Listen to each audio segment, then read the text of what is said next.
नमस्कार मित्रांनो, psychology facts मराठीमध्ये तुमचं मनापासून स्वागत आहे. आजचा विषय अनेक मुलांच्या मनातला प्रश्न आहे. काही मुली वारंवार म्हणतात, तुझं माझ्यावर प्रेमच नाही, पण त्या खरंच असं मानत असतात का की त्यामागे काही वेगळी भावना किंवा अपेक्षा दडलेली असते. मानसशास्त्र याबद्दल काय सांगतं ते आजच्या व्हिडिओमध्ये जाणून घेऊया. प्रत्येक नात्यामध्ये, रिलेशनशिपमध्ये कधी ना कधी मुलाला एका अशा वाक्याचा सामना करावाच लागतो, ज्याचा रिप्लाय कसा द्यावा हे कोणत्याही मुलाला समजत नाही. ते वाक्य म्हणजे, तुझं ना माझ्यावर आता प्रेमच उरलेले नाही, किंवा तू आता पूर्वीसारखा नाही राहिलास, खूप बदलला आहेस. हे वाक्य ऐकल्या बहुतांश मुलांची पहिली प्रतिक्रिया असते तीव्र राग, चिडचिड किंवा प्रचंड गोंधळ. मुलगा लॉजिकली विचार करू लागतो, मी दिवसभर हिच्यासाठी कष्ट करतोय, नोकरी, अभ्यास सांभाळून हिला वेळ देतोय, हिची काळजी घेतोय, तरीही असं का बोलू शकते. अनेकदा मुलं या वाक्याला स्वतःचा अपमान समजतात किंवा मुलीला ड्रॅमॅटिक समजून वाद घालायला लागतात. परंतु मानसशास्त्र सांगते की मुली जेव्हा हे वाक्य उच्चारतात तेव्हा त्याचा शब्दशः अर्थ तुम्ही खरोखरच त्यांच्यावर प्रेम करत नाही असा 100% नसतोच. मुलांनो, हे वाक्य म्हणजे तुमच्यावर लावलेला कोणताही आरोप नाही, तर ती खरं तर मुलीच्या मनात निर्माण झालेल्या एका छुप्या असुरक्षिततेची, एकाकीपणाची आणि मेंदूने मागितलेल्या भावनिक आधाराची एक डिजिटल हाक असते. या वाक्याचा उगम समजून घेण्यासाठी आपल्याला आधी निसर्गाने बनवलेल्या स्त्री आणि पुरुषांच्या मेंदूतील फरक समजून घ्यावा लागेल. न्यूरोसायन्स आणि सायकोलॉजिकल संशोधनानुसार स्त्री आणि पुरुषांच्या मेंदूची रचना, विचार करण्याची पद्धत आणि भावना व्यक्त करण्याचे माध्यम यामध्ये जमीन आसमानचा फरक असतो. याला आपण द न्यूरल डिफरन्स म्हणतो. पुरुषांचा मेंदू निसर्गतः डाव्या भागाचा जास्त वापर करतो, जो लॉजिक, ॲनालिसिस आणि प्रॅक्टिकल गोष्टींवर चालतो. पुरुष प्रेमाकडे एक कृती किंवा जबाबदारी म्हणून पाहतात. मी तिच्या गरजा पूर्ण करतोय, मी तिच्या सुरक्षिततेची काळजी घेतोय, मी तिच्या भविष्याचा विचार करतोय. मुलांच्या दृष्टीने हेच त्यांचे प्रेम असतं. त्यांनी एकदा मनात प्रेम स्वीकारलं की ते रोज शब्दांतून सांगण्याची गरज त्यांना वाटत नाही. या उलट स्त्रियांचा मेंदू उजव्या भागाचा आणि मेंदूतील कार्पस कलोसन, दोन मेंदूंना जोडणारी नसांची साखळीचा वापर पुरुषांपेक्षा खूप जास्त करतो. यामुळे स्त्रिया एकाच वेळी अनेक भावना अनुभवू शकतात. स्त्रियांसाठी प्रेमाची व्याख्या प्रॅक्टिकल गोष्टींपेक्षा भावनिक जोडणी आणि शब्दावर जास्त अवलंबून असते. स्त्रियांच्या मेंदूला प्रेमाची अनुभूती रोजच्या संवादातून, डोळ्यांत पाहण्यातून, प्रेमाच्या 4 शब्दांतून आणि लहान लहान गोष्टींमधून हवी असते.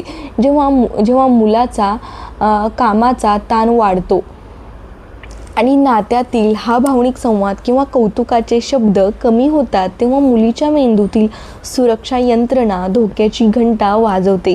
तिला असुरक्षित वाटू लागतं आणि तिचा याच भावनिक भुकेपोटी तिच्या तोंडातून हे वाक्य बाहेर पडतं, तुझं माझ्यावर प्रेमच नाही. विज्ञानाच्या दृष्टीने स्त्रियांच्या शरीरात आणि मेंदूत ऑक्सिटोसिन नावाचे संप्रेरक, ज्याला आपण लव आणि बॉन्डिंग हार्मोन म्हणतो, ते पुरुषांपेक्षा खूप जास्त प्रमाणात काम करत असतं. जेव्हा एखादी मुलगी नात्यात असते तेव्हा तिला तिचे मानसिक संतुलन राखण्यासाठी या ऑक्सिटोसिनच्या सतत पुरवठ्याची गरज असते. जेव्हा तुम्ही तिच्याशी छान बोलता, तिचं कौतुक करता, तेव्हा तिच्या मेंदूत ऑक्सिटोसिनची पातळी वाढते आणि तिला सुरक्षित वाटतं. पण जेव्हा तुम्ही कामात व्यस्त होता आणि हे विसरून जाता, तेव्हा तिच्या मेंदूला मिळणारा हा डोस कमी होतो. ही रासायनिक कमतरता तिला अस्वस्थ करते. त्यामुळे मुलांनो, जेव्हा ती म्हणते तुझं माझ्यावर प्रेम नाही, तेव्हा ती खरं तर विज्ञानाच्या भाषेत सांगत असते, माझ्या मेंदूतील ऑक्सिटोसिन कमी झाले, मला आत्ता तुझ्या आधाराची आणि प्रेमाच्या शब्दांची गरज आहे.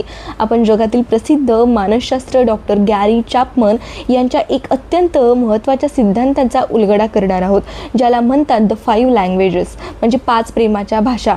डॉक्टर चॅपमन यांच्या मते जसे जगात वेगवेगळ्या भाषा बोलल्या जातात, 2 वेगवेगळ्या भाषा बोलणाऱ्या व्यक्तींना एकमेकांचे बोलणे समजत नाही, अगदी तसेच नातेसंबंधातही प्रत्येक व्यक्तीची प्रेम व्यक्त करण्याची आणि स्वीकारण्याची भाषा वेगळी असते. अनेकदा नात्यात मुलगा आणि मुलगी दोघेही एकमेकांवर जीवापाड प्रेम करत असतात, पण दोघांची प्रेमाची भाषा वेगळी असल्यामुळे मुलीला वाटते की मुलाचे तिच्यावर प्रेमच नाही. बहुतांश मुलांची प्रेमाची भाषा ही कृती असते. जेव्हा मुलगा मुलीला कॉलेजला किंवा ऑफिसला सोडायला जातो, तिच्यासाठी रात्री 11 वाजता औषध आणून देतो, तिचे मोबाईल बिल भरतो किंवा तिच्या करिअरच्या प्रॅक्टिकल गोष्टींमध्ये मदत करतो, तेव्हा तो स्वतःच्या भाषेत ओरडून सांगत असतो की माझं तुझ्यावर खूप प्रेम आहे. मुलाच्या दृष्टीने ही कृतीत सर्व काही असते. या उलट बहुतांश मुलींची प्रेमाची प्राथमिक भाषा ही कौतुकाचे आणि आपुलकीचे शब्द ही असते. मुलीच्या मेंदूला नुसत्या कृतीचे समाधान लाभत नाही, तिला ते शब्द ऐकायचे असतात. तिने एखादा नवीन ड्रेस घातला तर मुलांनी म्हणावे तू खूप सुंदर दिसतेस. ती तणावाखाली असेल तर तिने ऐकावे काळजी करू नको, मी तुझ्यासोबत आहे. दिवसभरातून किमान एकदा तरी तिने ऐकावे माझ्या आयुष्यात तुझं असणं खूप महत्त्वाचं आहे. आता इथेच खरा सायकोलॉजिकल ट्रॅप तयार होतो.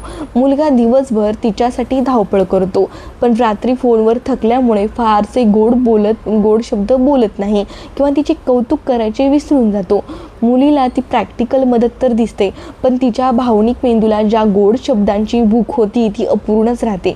तिला जाणवू लागतं की नात्यात काहीतरी हरवले.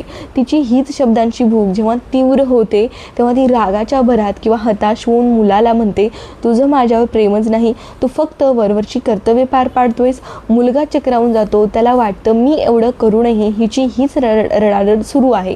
पण मुलांनो, चूक कोणाचीच नसते. तुम्ही तिच्याशी तिच्या भाषेत बोलत नसता. इतकाच तो साधा सायकोलॉजीचा फरक असतो. लव्ह लँग्वेजचा फरक नात्यात कशी दरी निर्माण करते. पण आपण आजच्या पिढीच्या अशा एका भयानक सवयीबद्दल बोलणार आहोत, ज्या सवयीने लाखो नाती हळूहळू संपायला सुरुवात केली आहे. याला म्हणतात, मानसशास्त्र म्हणतात फबी. हा शब्द 2 शब्दांपासून बनला आहे. फोन म्हणजे दुर्लक्ष करणे. म्हणजे जेव्हा तुम्ही तुमच्या पार्टनरसोबत प्रत्यक्ष समोर बसलेले असता, पण तिच्याशी संवाद साधण्याऐवजी किंवा तिच्या डोळ्यात पाहण्याऐवजी सतत तुमच्या मोबाईलच्या स्क्रीनमध्ये मग्न राहतात, तेव्हा त्याला फविंग म्हणतात. अनेक मुलांना वाटतं मी तिच्यासोबतच तर बसलोय, हॉटेलमध्ये घेऊन गेले, मग मी मध्येच 5 मिनिटं फोन वापरला तर एवढं काय चिडायचं. पण स्त्री मानसशास्त्रानुसार तुमची शारीरिक उपस्थिती जोपर्यंत भावनिक उपस्थिती बदलत नाही तोपर्यंत तिला कोणतीही किंमत नसते. सायकोलॉजीनुसार मानवी मनाला दुर्लक्ष ही सर्वात मोठी वेदना देऊन जातं.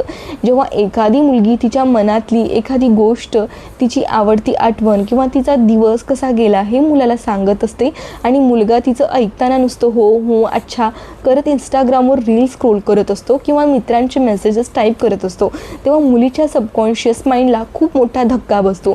तिच्या मनाला असा मेसेज मिळतो की माझ्या भावना, माझे विचार आणि माझं अस्तित्व या मुलासाठी समोर असलेल्या 6 इंचाच्या स्क्रीनपेक्षा आणि त्यावर येणाऱ्या फालतू नोटिफिकेशन्सपेक्षा खूप कमी महत्त्वाचं आहेत. मुलींना नात्यात मायक्रो अटेन्शन हवं असतं. जेव्हा ती बोलते तेव्हा मुलाने फोन बाजूला ठेवून तिच्या डोळ्यात पाहून तिचं ऐकावं ही तिची अगदी साधी अपेक्षा असते. पण जेव्हा तिला हे अटेन्शन मिळत नाही तेव्हा ती आतून प्रचंड एकटी पडते. हा एकटेपणा आणि डिजिटल दुर्लक्षाचा राग तिच्या मनात साचत जातो आणि जेव्हा त्याचा स्फोट होतो तेव्हा ती रागाने आणि डोळ्यात पाणी आणून म्हणते तुझं ना आता माझ्यावर प्रेमच उरलेलं नाही, तुला फक्त तुझा फोन महत्त्वाचा आहे. जेव्हा नात्यात सतत फोन मधोमध येतो तेव्हा मुलीच्या मनात रिजेक्शन, एन्झायटी निर्माण होते. तिला वाटू लागतं की आपण आता मुलासाठी बोरिंग झालो आहोत का, की त्याचं लक्ष आता दुसऱ्या कोणाकडे तरी गेले. हा संशय आणि असुरक्षितता नात्याचा पाया कमकुवत करते. त्यामुळे मुलांनो, जर तुम्ही तिच्यासोबत असताना फोन खिशात ठेवू शकत नसाल तर तुम्ही तिच्यावर कितीही जीवापाड प्रेम करत असल्याचा दावा केला तरी तिच्या लेखी ते प्रेम पूर्णपणे पोकळ ठरतं. जेव्हा एखादं नातं नवीन असतं, मग ते प्रेम असो वा नवीन ओळख, तेव्हा मुलाच्या आणि मुलीच्या त्यांच्याही मेंदूत रसायनाचं एक मोठं वादळ आलेलं असतं. या काळात मेंदूमध्ये डोपामाइन, आनंदाचे रसायन आणि ऑक्सिटोसिन, बॉन्डिंग हार्मोनचा स्तर सर्वोच्च पातळीवर असतो. या केमिकलला हायमुळे मुलाला सुरुवातीला थकवा जाणवत नाही. तो स्वतःहून रात्री 2-2 वाजेपर्यंत जागून फोनवर बोलतो. ऑफिस किंवा अभ्यासातून वेळ काढून दर तासाला जेवलीस का, काय करतेसचे मेसेजेस करतो, तिला खुश करण्यासाठी नवनवीन सरप्राइजेस प्लॅन करतो, कविता लिहितो किंवा सतत कौतुक करतो. मुलीच्या मेंदूला या अति अटेन्शनची सवय होते. तिच्या मनाला वाटतं की हा मुलगा आयुष्यभर माझ्यासाठी असाच उत्साही आणि वेडा राहील. परंतु सायकोलॉजी सांगते की मानवी मेंदू दीर्घकाळपर्यंत अशा रासायनिक नशेत जगू शकत नाही. काही महिन्यांनी किंवा 1-2 वर्षांनी नात्यात स्थिरता येते, ज्याला लेवलिंग ऑफ फेज म्हणतात. मेंदूची रसायने नॉर्मल मोडवर येतात. इथेच मुलाच्या वागण्यात मोठा बदल होतो. मुलगा आता नात्याबाबत निर्धास्त होतो. त्याला वाटतं आता ही माझी झाली आहे, तिच्याशी नातं पक्क झाले.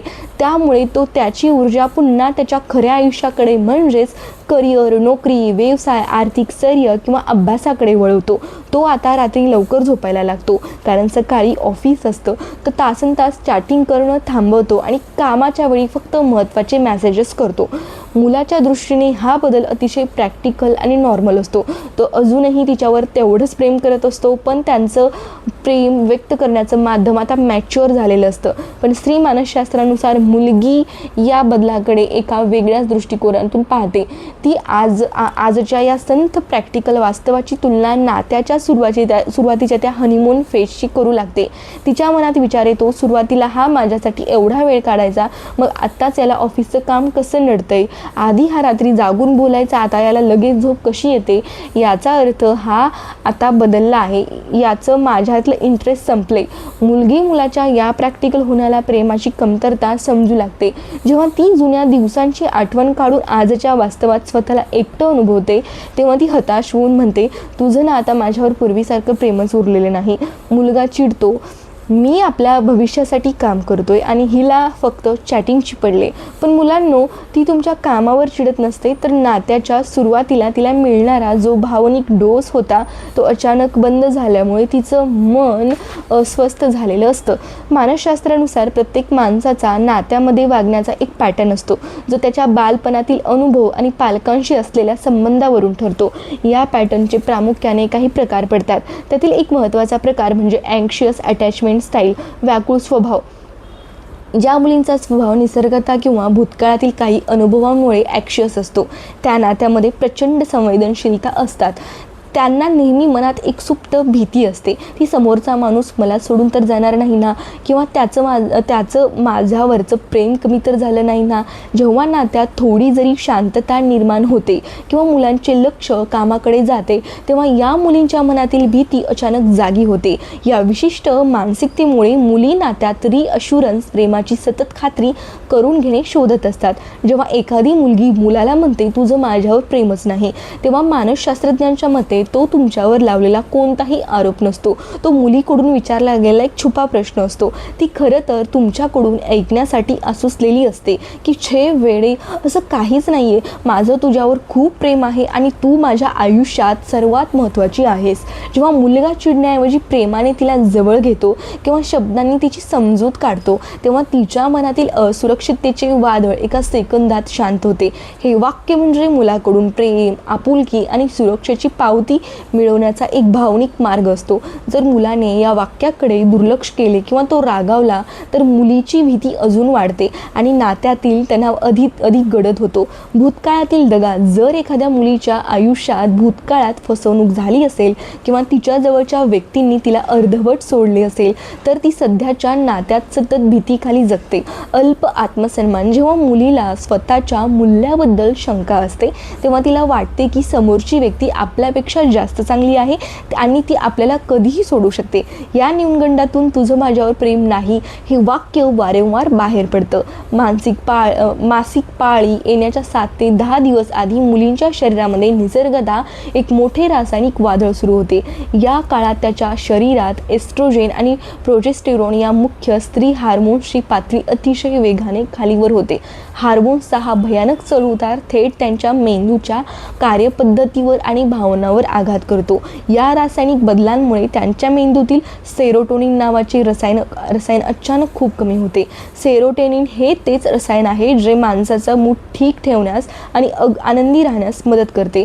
जेव्हा हे रसायन कमी होते तेव्हा मुली कोणत्याही कारणाशिवाय अत्यंत भावूक, चिडचिड्या आणि संवेदनशील बनतात. या PMSच्या काळात मुलींची भावना समजून घेण्याची क्षमता पूर्णपणे बदलून जाते. एरवीच्या गोष्टी त्यांना साध्या वाटतात त्या या विशिष्ट दिवसांमध्ये त्यांना खूप मोठ्या आणि वेदनादायक वाटू लागतात. क्षुल्लक गोष्टींचा त्रास त्यांना कायम होतो. तुम्ही कामात असल्यामुळे मेसेजेसचा रिप्लाय 10 मिनिटे उशिरा येणे, फोनवर बोलताना घाईघाईत मी नंतर बोलतो म्हणून फोन ठेवणे किंवा तुमच्या आवाजाचा टोन थोडा गंभीर असणे, या साध्या गोष्टीही त्या काळात त्यांना मेंदूला खूप मोठे रिजेक्शन वाटतात. नियंत्रण सुटणे, त्यांचे स्वतःच्या भावनांवर नियंत्रण राहत नाही. त्यांच्या मनात अचानक एकटेपणाची आणि असुरक्षिततेची भावना दाटून येते. अशा वेळी त्या स्वतःचे अश्रू रोखू शकत नाहीत आणि रडत रडत मुलाला म्हणतात, तुझं ना आता माझ्यावर अजिबात प्रेमच उरलेले नाही, तुला माझी काहीच काळजी नाही. अनेक मुले इथेच सर्वात मोठी चूक करतात. ते मुलीच्या या बोलण्यामध्ये लॉजिक शोधू लागतात आणि चिडून म्हणतात, तुला काय नेहमी ड्रामा करायची सवय झाली आहे. पण मुलांनो, सायकोलॉजी सांगते की अशा वेळी मुलीला तुमच्या कोणत्याही लॉजिकची किंवा वादाची गरज नसते. ती त्या काळात तिच्या शरीरात होणाऱ्या वेदनांशी आणि मेंदूतील रासायनिक गोंधळांशी लढत असते. तिला फक्त तुमच्या सहानुभूतीची आणि खात्रीची गरज असते. जर तुम्ही चिडण्याऐवजी शांत राहून तिला समजून घेतले, तिचा हात हातात घेतला किंवा तिला फक्त मिठी मारली तर तिच्या मेंदूला मिळणारा मानसिक आधार तिच्या शरीरातील ताण एका सेकंदात शांत करतो. बहुतांश मुलांचा विचार करण्याचा दृष्टिकोन हा मॅक्रो म्हणजेच मोठा असतो. मुलांना वाटतं, मी हिच्या वाढदिवसाला महागडा गिफ्ट दिला, हिला छान ठिकाणी फिरायला नेलं, हिच्या संकटात मोठी मदत केली, म्हणजे माझं प्रेम सिद्ध झालं. आता रोज रोज प्रेम दाखवायची काय गरज आहे. पण स्त्री मानसशास्त्र याच्या अगदी उलट काम करतं. स्त्रियांसाठी प्रेमाचे मोजमाप वर्षातून एकदा मिळणाऱ्या मोठ्या गिफ्ट्सचं नाही, तर रोजच्या आयुष्यातील अत्यंत लहान लहान गोष्टीवर अवलंबून असतं. मानसशास्त्रात याला मायक्रो व्हॅलिडेशन, सूक्ष्म भावनिक दाद म्हणतात. जेव्हा नात्यात हे मायक्रो व्हॅलिडेशन मिळणं बंद होतं तेव्हा मुलींच्या मनात एक अनामिक अस्वस्थता निर्माण होते. मुलांसाठी या गोष्टी खूप क्षुल्लक असू शकतात, पण मुलींच्या नजरेतून त्या खूप मोठ्या असतात. उदाहरणादाखल, तिच्या लुककडे दुर्लक्ष, तिने खूप आवडीने नवीन हेअरस्टाईल केली किंवा नवीन ड्रेस घातला, पण मुलाने तिच्याकडे साधं लक्षही दिलं नाही किंवा तिचं कौतुक केलं नाही. काळजीचा अभाव, ती आजारी असताना किंवा तिचा आवाज थोडा कमी असताना मुलाने सहजपणे गोळी घेतली का, किंवा काय झाले असं न विचारणं. लहान सुसंवाद, सकाळी उठल्यावर किंवा रात्री झोपताना एक गोड प्रेमाचा मेसेज न येणं. जेव्हा मुलांकडून या लहान लहान गोष्टी सतत सुटत जातात तेव्हा मुलींच्या मनात या सुटलेल्या दुव्यांची एक मोठी साखळी तयार होते. त्यांचा भावनिक मेंदू विचार करू लागतो, आता याला माझ्या असण्याने किंवा नसण्याने काहीच फरक पडणार नाही, हा माझ्याकडे पूर्णपणे दुर्लक्ष करतोय. या छोट्या छोट्या सुटलेल्या गोष्टींचा जेव्हा डोंगरा एवढा ढीग साचतो तेव्हा त्या भावूक होऊन किंवा रागाने म्हणतात, तुझं माझ्यावर प्रेमच नाही, तुला फक्त मोठ्या गोष्टी दाखवायला आवडतात. सायकोलॉजीनुसार स्त्रियांच्या मनात प्रेमाचं एक पॉईंट रेटिंग चालत असतं. तुम्ही दिलेला 1,00,000 रुपयांचा गिफ्टही त्यांना 1 पॉईंट देतो आणि तुम्ही प्रकृतीची विचारलेली साधी चौकशी किंवा डोक्यावर ठेवलेला प्रेमाचा हातही त्यांना 1 पॉईंट देतो. पुरुष मोठ्या गिफ्टला 100 पॉईंट समजण्याची चूक करतात. त्यामुळे मुलांनो, जर नात्यात मायक्रो व्हॅलिडेशन नसेल तर तुमचे मोठे प्रयत्नही फिके पडतात. तिला रोजच्या जगण्यात तुमची ओढ हवी असते, केवळ खास प्रसंगी नाही. आजच्या काळात सोशल मीडिया, विशेषतः इंस्टाग्राम आणि यूट्यूब हे केवळ मनोरंजनाचे साधन राहिलेले नाही, तर ते नाती मोजण्याचे एक चुकीचे परिणाम बनले आहे. मुली जेव्हा दिवसभर इंस्टाग्राम स्क्रोल करत असतात तेव्हा त्यांच्यासमोर इतकं कपलच्या आयुष्यातील फक्त हायलाईट रील्स, सर्वात चांगला काळ येत असतात. तिथे एखादा मुलगा आपल्या पार्टनरला पॅरिसला नेऊन प्रपोज करत असतो, कोणीतरी महागड्या गाडीतून तिला सरप्राईज गिफ्ट्स देत असतं, कोणीतरी रोज आपल्या पार्टनरसाठी लांबलचक रोमॅन्टिक कॅप्शन लिहित असतं. हा सगळा झगमगाट पाहून मुलींची सबकॉन्शियस माइंडमध्ये एक चुकीचा भ्रम निर्माण होतो की जगातली सगळी मुलं आपल्या पार्टनरवर असं जाहीर आणि भव्य प्रेम करतात, हेच खऱ्या प्रेमाचं लक्षण आहे. मानसशास्त्रात एक प्रसिद्ध सिद्धांत आहे ज्याला म्हणतात सोशल कंपॅरिझन थेअरी. सामाजिक तुलना. मानवी मन नेहमी स्वतःची तुलना इतरांशी करत असते. जेव्हा एखादी मुलगी त्या खोट्या आणि ग्लॅमरस डिजिटल जगाची तुलना आपल्या साध्या, मध्यमवर्गीय किंवा खऱ्या आयुष्याशी करू लागते, तेव्हा तिच्या मनात न कळत एक न्यूनगंड आणि असंतोष निर्माण होतो. ती विचार करू लागते, हा मला इतर मुलांसारखंच सोशल मीडियावर कधीच ऑफिशियल सरप्राईज देत नाही, हा कधी माझ्यासाठी असे रोमॅन्टिक रील्स बनवून पोस्ट करत नाही, हा माझ्या वाढदिवसाला साधा स्टेटस ठेवायलाही विसरतो. वास्तविक जगात तिचा पार्टनर तिच्यावर खूप प्रेम करत असतो, तिच्यासाठी कष्ट करत असतो, पण सोशल मीडियाच्या त्या आभासी जगाच्या तुलनेत मुलीला तिचे स्वतःचे नाते अतिशय बोरिंग आणि कमी वाटू लागते. या खोट्या तुलनेतून निर्माण झालेली निराशा, चिडचिड आणि ओव्हर थिंकिंग जेव्हा एका मर्यादेच्या पलीकडे जाते, तेव्हा त्याचा राग मुलावर निघतो आणि ती थेट निष्कर्षावर पोहोचते, तुझं माझ्यावर प्रेमच नाही, तू माझ्यासाठी कधीच इतरांसाठी काही विशेष करत नाहीस. सायकॉलॉजी सांगते की सोशल मीडियावर दिसणारे 90% प्रेम हे केवळ कॅमेऱ्यापुढचा एक दिखावा किंवा कंटेंट असतो. खऱ्या आयुष्यात कॅमेरा बंद झाल्यावर तिथली परिस्थिती पूर्णपणे वेगळी असू शकते. परंतु मुली या आभासी चक्रव्यूहात अडकल्यामुळे वास्तविक प्रेमाची किंमत विसरून जातात. मुलांना वाटते की मुली उगाच ड्रामा करत आहेत, पण मुलांनो, हा त्यांच्या मनावर सोशल मीडियाच्या अल्गोरिदमने केलेला एक छुपा मानसिक मारा असतो, जो त्यांना सतत अपूर्णतेची जाणीव करून देत असतो. म्हणजे MC असो किंवा सोशल मीडियाचा सापळा असो. आता वेळ आली आहे सर्वात महत्त्वाच्या प्रश्नाची, की जेव्हा मुलगी हे वाक्य बोलते, तेव्हा एक पुरुष म्हणून तुम्ही परिस्थिती कशी हाताळली पाहिजे. अनेक मुले इथेच सर्वात मोठी सायकॉलॉजिकल चूक करतात. ती जेव्हा भाऊ कोण म्हणते तुझं माझ्यावर प्रेमच नाही, तेव्हा मुले लगेच डिफेन्सिव्ह मोडवर येतात. ते लॉजिकचे दुकान मांडून तिच्याशी वाद घालू लागतात. मी काल तुला हॉटेलमध्ये नेलं नाही का, मी तुझा रिचार्ज केला नाही का, मी एवढा बिझी असताना फोन केला ना तुला. सायकॉलॉजी सांगते की जेव्हा एखादी स्त्री भावनिकदृष्ट्या अस्वस्थ असते, तेव्हा तिला तुमचे लॉजिक नको असते, तर तिला तुमच्या सहानुभूतीची, एम्पथीची गरज असते. तिच्या लॉजिकमुळे तिचा राग अजून वाढतो, कारण तिला वाटते की तुम्ही तिच्या भावना समजून घेण्याऐवजी स्वतःबरोबर सिद्ध करत आहात. जर तुम्हाला हे वादळ एका मिनिटात शांत करायचे असेल, तर मानसशास्त्रज्ञांनी सुचवलेले 3 सोपे उपाय नेहमी लक्षात ठेवा. जेव्हा ती बोलते तेव्हा तिचे बोलणे मध्येच तोडू नका. तुमचा इगो आणि तुमचा मोबाईल दोन्ही बाजूला ठेवा. ती जे काही बोलते आहे ते शांतपणे ऐका. बऱ्याचदा मुलींना फक्त त्यांचे मन मोकळे करायचे असते. जेव्हा तुम्ही तिचे बोलणे शांतपणे ऐकून घेता, तेव्हा तिच्या मेंदूला संदेश मिळतो की हा अजूनही माझी काळजी करतो. एक अतिशय अद्भुत नियम आहे, जेव्हा तुम्ही तुमच्या पार्टनरला किमान 20 सेकंदापेक्षा जास्त वेळ घट्ट मिठी मारता, तेव्हा दोघांच्याही शरीरात ऑक्सिटोसिन, लव हार्मोनचा प्रचंड स्त्राव होतो. हे रसायन मेंदूतील ताण वाढवणारे कॉर्टिसॉल हार्मोन एका झटक्यात नष्ट करते. जेव्हा ती रडत असेल किंवा चिडलेली असेल किंवा वाद घालण्याऐवजी तिला फक्त जवळचा किंवा त्या एका मिठी जगातील सर्व प्रश्नांची उत्तरे दडलेली असतात. मुलींची भाषा शब्दांची असते, त्यामुळे लॉजिक बाजूला ठेवून तिला सांगा, माझं तुझ्यावर खूप प्रेम आहे, सध्या कामाच्या ताणामुळे कदाचित माझ्याकडून दुर्लक्ष झालं असेल, आय एम सॉरी, पण तू माझ्या आयुष्यात सर्वात स्पेशल आहेस. मुलांनो, हे 2 ओळींचे वाक्य तुमचे कोणतेही नुकसान करत नाही, पण ते मुलीच्या मनात सुरक्षिततेचे साम्राज्य उभे करते. प्रेम हे एकदाच करून संपवायची गोष्ट नाही, ती रोज जपायची, जोपासायची कला आहे. रोजच्या धावपळीत तिला किमान 5 मिनिटे असे म्हणजे अनडिवायडेड अटेन्शन द्या, जिथे तुमच्या आणि तिच्यामध्ये कोणताही फोन किंवा लॅपटॉप नसेल. तिच्या लहान लहान गोष्टींचे कौतुक करा. जेव्हा तुम्ही नात्यात ही छोटी गुंतवणूक रोज कराल, तेव्हा तिच्या मनात कधीच ही शंका येणार नाही की तुमचे तिच्यावर प्रेम नाही, तुझं माझ्यावर प्रेमच नाही. या वाक्यामागे मानवी मनाचे, विज्ञानाचे आणि सायकॉलॉजीचे किती मोठे खेळ दडलेले असतात. आपण मेंदूचा फरक पाहिला, लव लँग्वेज पाहिली, फबिंग आणि सोशल मीडियाचे धोके समजून घेतले आणि यावरचे वैज्ञानिक उपायही पाहिले. आज या शेवटच्या भागात आपण अशा एका अंतिम सत्याचा स्वीकार करणार आहोत, जो तुमचे नाते एका सगळ्याच उंचीवर घेऊन जाईल. मानसशास्त्र सांगतं की जेव्हा एखादी मुलगी तुम्हाला म्हणते की तुझं माझ्यावर प्रेम नाही, तेव्हा तिचा हेतू नातं तोडण्याचा किंवा तुमच्यावर संशय घेण्याचा मुळीच नसतो. हे वाक्य नातं संपण्यासाठी नाही, तर त्यातील हरवलेली ओढ परत मिळवण्यासाठी यासाठी असतं. हे वाक्य एक अलार्म आहे, एक सिग्नल आहे जो तुम्हाला जाणीव करून देतो की आजच्या धावपळीच्या आणि प्रॅक्टिकल जगात तुमच्या दोघांमधील भावनिक पूल कुठेतरी सैल पडत चालला आहे.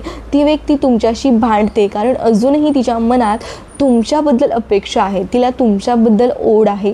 सायकॉलॉजीनुसार नात्यात भांडणं होण्यापेक्षा शांतता निर्माण होणं हे जास्त धोक्याचं असतं.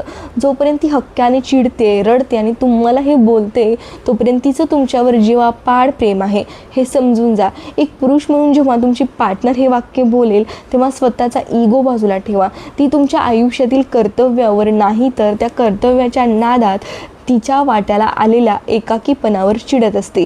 प्रेम हे केवळ कमवून आणणं किंवा मोठ्या ट्रिप्सवर नेणं नसतं, तर तिच्या डोळ्यातील उदासपणा ओळखणं, तिच्या लहान लहान गोष्टींना देणं आणि तिला सतत ती सुरक्षित असण्याची खात्री करून देणं म्हणजेच खरं प्रेम असतं.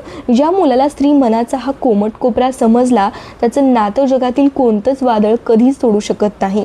तुझं माझ्यावर प्रेमच नाही, या वाक्यामागचं संपूर्ण मानसशास्त्र आज आपण मुळापासून समजून घेतलं. हा व्हिडिओ अशा एका मित्रासोबत नक्की शेअर करा ज्याच्या नात्यात सध्या असे छोटे छोटे वाद सुरू आहेत. तुमचा हा एक शेअर कोणास तरी नातं अजून घट्ट करू शकतो. आणि हो, मानसशास्त्र सांगतं की ज्या माणसाचं मन स्वच्छ, कल्पक आणि एखाद्या राजासारखं असतं किंवा मोठं असतं ती माणसं चांगल्या माहितीची कदर करायला आणि चॅनलला सपोर्ट करायला कधीच मागे पुढे पाहत नाहीत. मानवी स्वभावाचे, नात्यांचे आणि सायकॉलॉजीचे हे धक्कादायक खेळ अगदी सोप्या मराठीत समजून घेण्यासाठी तुमच्या स्वतःच्या हक्काच्या सायकॉलॉजी फॅक्ट्स मराठी चॅनलला आत्ता सबस्क्राईब करा, कारण पुढची सिरीज तुमच्या आयुष्याला आणि स्वभावाला एका वेगळ्याच उंचीवर घेऊन जाणार आहे. चला आत्ताच सबस्क्राईब करा. स्वतःची काळजी घ्या, नाती जपा, राजासारखं जगा. पुन्हा भेटूया. धन्यवाद.